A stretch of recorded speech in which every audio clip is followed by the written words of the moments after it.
furci na so a kai. Kauna idan zuciya ka ba wa wanda yake furci na so a kai.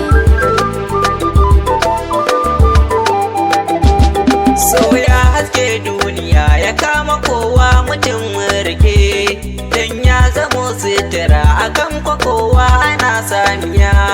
Ni na rike so guda domin da shi ne muke haifiya. Aure suna ce guda na kama hanya ba zan karkace ba.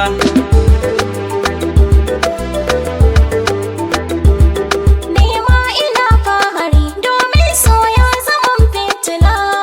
Ni na rike zuciya da ta ga mai so take harbiya.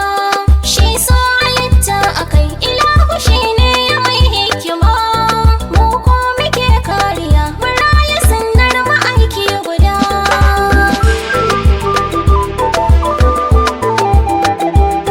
Ko annabi ya faɗa akan ku aure muna jinjina, ya ce miyo auriya domin mahaifa masa al'umma.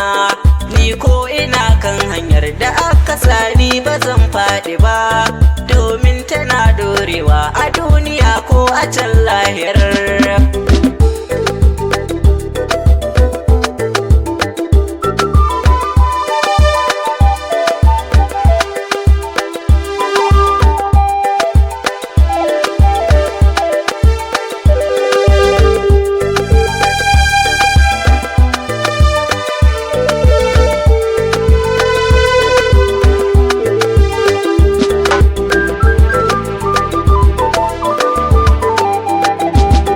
Mata kuna nan ina ba za ku je farce na da so.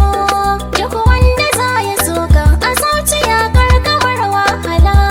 Shi alƙawari guda ka ba wa mai so ya ma karɓiya.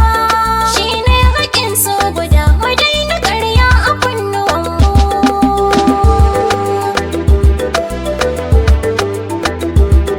Duk zuciya an haɗa komai take so ana sanya.